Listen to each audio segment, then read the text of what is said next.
Hi friends, ಎಲ್ರಿಗೂ ನಮಸ್ಕಾರ. ಇವತ್ತು ನಾನು ಸಿಂಪಲ್ ಆಗಿ ಮನೆಯಲ್ಲೇ ರಸಾಯನ ಹೇಗೆ ಮಾಡೋದು, ಬಾಳೆಹಣ್ಣು ರಸಾಯನ ಅಂತ ಹೇಳ್ಕೊಡ್ತಾ ಇದ್ದೀನಿ. ದೇವ್ರ ನೈವೇದ್ಯಕ್ಕೂ ತುಂಬ ಚೆನ್ನಾಗಿರುತ್ತೆ. ನೀವು ಒಂದ್ಸರಿ ಟ್ರೈ ಮಾಡಿ, ಟೇಸ್ಟ್ ಮಾಡಿ, ಹಾಗೆ ಹೇಗಿದೆ ಅಂತ ಕಮೆಂಟ್ ಮಾಡಿ.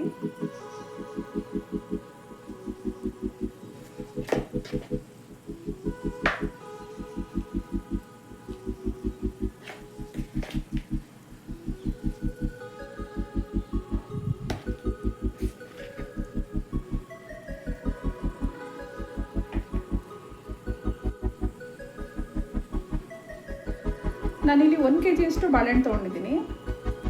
ಚುಕ್ಕಿ ಬಾಳೆ ತೊಗೋಬೇಕು, ತುಂಬ ಚೆನ್ನಾಗಿರುತ್ತೆ. ಒಂದು ಕಾಯಿ ಹೊಡ್ಕೊತಾ ಇದ್ದೀನಿ.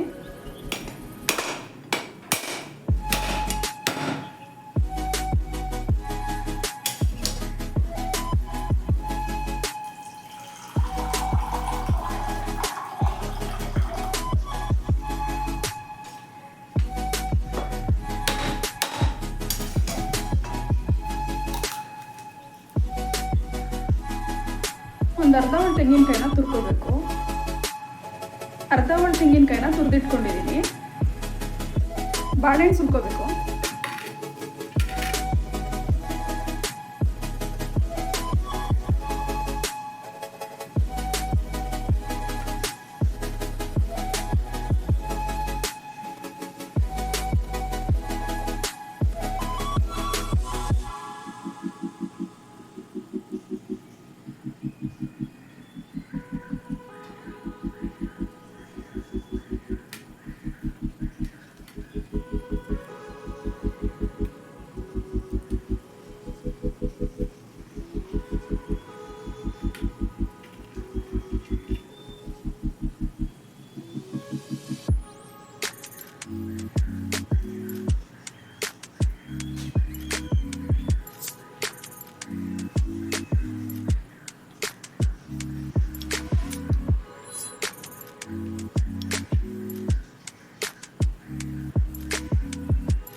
ಬಾಳೆಹಣ್ಣ ಸುಲಿದಿಟ್ಕೊಂಡಾಗಿದೆ.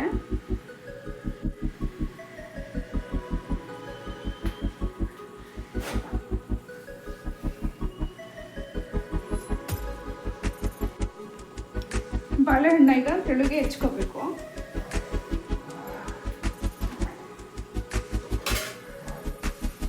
ಫಸ್ಟ್ ಡ್ರೈ ಫ್ರೂಟ್ನ ಹೆಚ್ಕೋತಾ ಇದ್ದೀನಿ. ನಾನು 1 ಹಿಡಿಯಷ್ಟು ಗೋಡಂಬಿ ತೊಗೊಂಡಿದ್ದೀನಿ.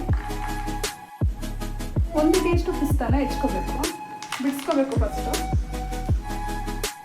ಬಾದಾಮಿ ಕೂಡ ಹಾಕೋಬೋದು. ನಿಮಗೆ ಯಾವ ಡ್ರೈ ಫ್ರೂಟ್ಸ್ ಇಷ್ಟ ಆಗುತ್ತೋ ಅದನ್ನು ಹಾಕೋಬೋದು. ನಾನಿಲ್ಲಿ ಒಂದು 3 ಥರ ತೊಗೊಂಡಿದ್ದೀನಿ. ಜೊತೆಗೆ ದ್ರಾಕ್ಷಿನಿ ಎತ್ತಿಟ್ಕೊಂಡಿದ್ದೀನಿ.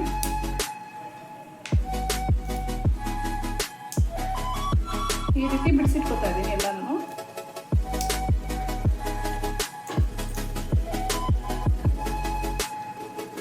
ಸ್ವಲ್ಪ ಗಟ್ಟಿ ಇರುತ್ತೆ.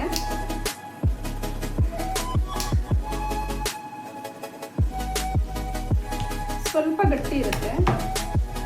ಈ ರೀತಿ ಒಂದ್ಸರಿ ಮಾಡಿಕೊಟ್ರೆ ನೀಟಾಗಿ ಬಿಡಿಸುತ್ತೆ.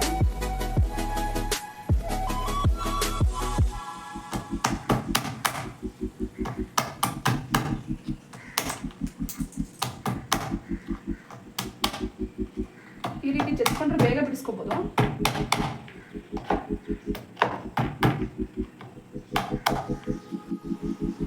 ನೋಡಿ, ಈಸಿಯಾಗಿ ಬರ್ತಾ ಇದೆ ಇವಾಗ.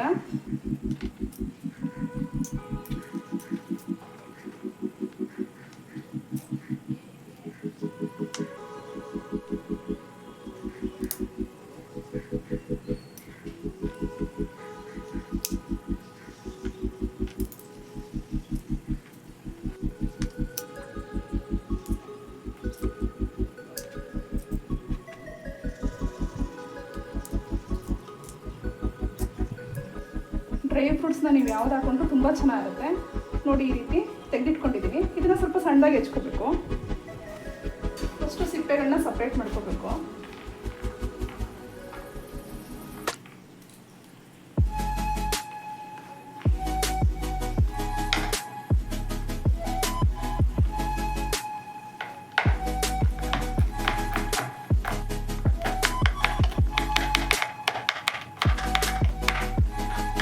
ಇವಾಗ ಗೋಡಂಬಿನೂ ಕೂಡ ಸಣ್ಣದಾಗಿ ಹೆಚ್ಕೋಬೇಕು.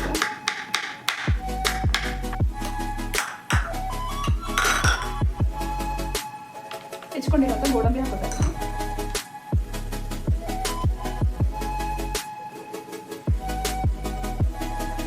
ಹೆಚ್ಚಿಟ್ಕೊಂಡಿರೋಂಥ ಪಿಸ್ತಾ ಹಾಕೋತಾ ಇದ್ದೀನಿ. ಹಾಗೆ ದ್ರಾಕ್ಷಿ ಹಾಕೋತಾ ಇದ್ದೀನಿ. ಒಣ ದ್ರಾಕ್ಷಿ ತೊಗೊಂಡಿದ್ದೀನಿ.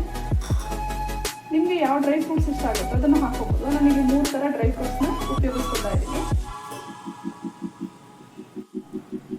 ಇವಾಗ ಬೆಲ್ಲ ಹೆಚ್ಕೋತಾ ಇದ್ದೀನಿ. ನೋಡಿ ಎಷ್ಟು ಚೆನ್ನಾಗಿ ಬರ್ತಾ ಇದೆ ಅಂತ. ಬೆಲ್ಲ ಹಾಕೊಂಡ್ರೆ ಒಳ್ಳೆ ಟೇಸ್ಟ್ ಇರುತ್ತೆ. ಸಕ್ಕರೆಗಿನ್ನ ಬೆಲ್ಲ ಯೂಸ್ ಮಾಡಬೇಕು, ತುಂಬ ಚೆನ್ನಾಗಿರುತ್ತೆ.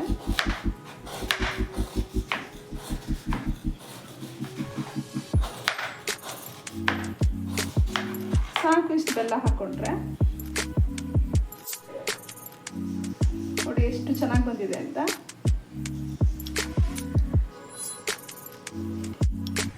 ಸ್ವೀಟು ನಿಮ್ಗೆ ಎಷ್ಟು ಬೇಕೋ ಅಷ್ಟು ನೋಡಿ ಬೆಲ್ಲ ಹಾಕೋಬೋದು. ನಾನಿಲ್ಲಿ ಜೇನುತುಪ್ಪನೂ ಉಪಯೋಗಿಸ್ತಾ ಇಲ್ಲ, ಬೆಲ್ಲನ ಹಾಕೋತಾ ಇದ್ದೀನಿ.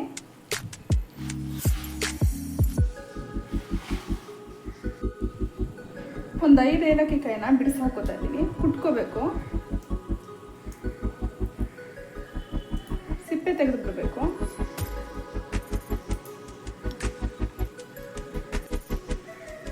ಏಲಕ್ಕಿ ಹಾಕೊಳ್ಳೋದ್ರಿಂದ ಒಳ್ಳೆ ಟೇಸ್ಟ್ ಆಗಲಿ ಫ್ಲೇವರ್ ಆಗಲಿ ತುಂಬ ಚೆನ್ನಾಗಿರುತ್ತೆ. ಯಾವುದೇ ಸ್ವೀಟ್ಗಾದ್ರೂ ಅದರಲ್ಲೂ ಮನೇಲಿ ಮಾಡೋವಂಥ ಸ್ವೀಟ್ಗಳಿಗೆಲ್ಲ ಏಲಕ್ಕಿನ ಉಪಯೋಗಿಸ್ತಾರೆ, ತುಂಬ ಚೆನ್ನಾಗಿರುತ್ತೆ. ಆರೋಗ್ಯಕ್ಕೂ ಕೂಡ ತುಂಬ ಒಳ್ಳೆಯದು. ಈ ರೀತಿ ಕಾಳನ್ನ ಸಪ್ರೇಟ್ ಮಾಡಿಕೊಂಡು ಕುಟ್ಕೊಂಡ್ರೆ ಸಾಕು. ಸಿಪ್ಪೆಯನ್ನು ಹಾಕೋದೇನು ಬೇಕಾಗಿಲ್ಲ. ಸಿಪ್ಪೆನ ಬೇರೆ ಅಡುಗೆಗಳಿಗೆ ಬೇಕಾದ್ರೆ ಯೂಸ್ ಮಾಡ್ಕೋಬೋದು. ಸಣ್ಣ ಪೌಡ್ರ್ ಮಾಡ್ಕೋಬೇಕು.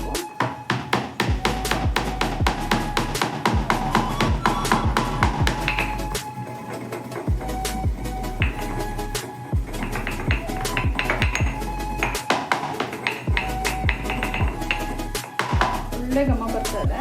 ಸಾಕು ಇಷ್ಟು ಮಾಡ್ಕೊಂಡ್ರೆ. ನೋಡಿ ಈ ರೀತಿ ಸಣ್ಣಕ್ಕೆ ಪೌಡ್ರ್ ಮಾಡ್ಕೋಬೇಕು.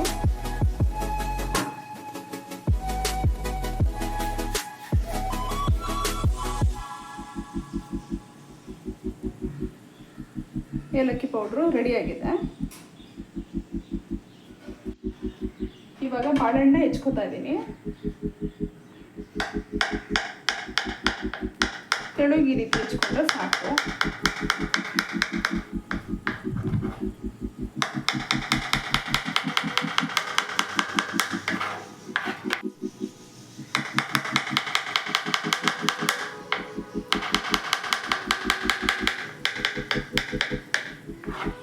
ಫಾಸ್ಟಾಗಿ ಕಟ್ ಮಾಡ್ಬೋದು.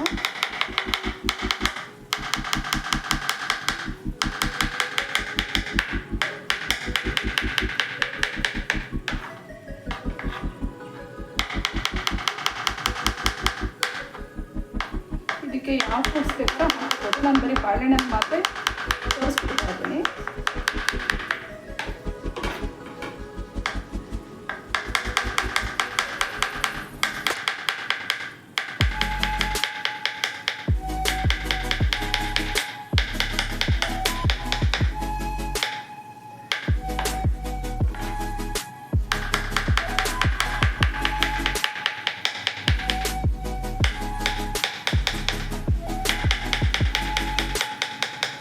ಹೆಚ್ಕೊಂಡಾಗಿದೆ.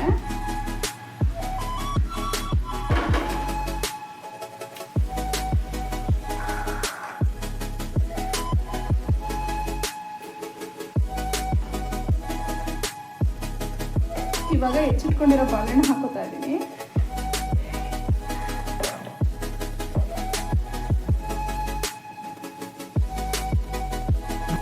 ಹಾಗೆ ಬೆಲ್ಲ ಹಾಕೋತಾ ಇದ್ದೀನಿ.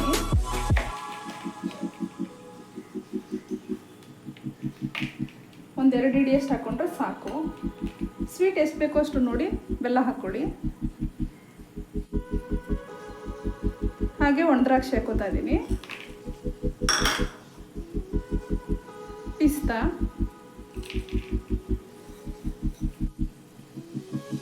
ಗೋಡಂಬಿ ಹಾಕೋತಾ ಇದ್ದೀನಿ.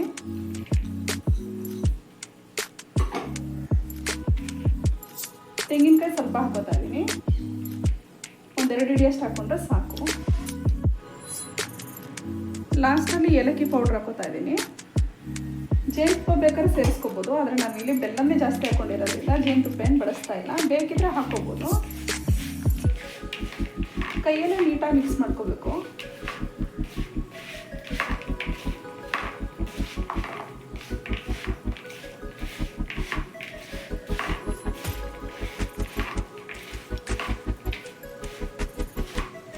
ಡ್ರೈ ಫ್ರೂಟ್ಸ್ಗಳನ್ನೆಲ್ಲ ಹಾಕೊಂಡ್ರೆ ಒಳ್ಳೆ ಟೇಸ್ಟ್ ಇರುತ್ತೆ, ತಿನ್ನೋದಕ್ಕೂ ತುಂಬ ರುಚಿ ಅಂತ ಅನಿಸುತ್ತೆ.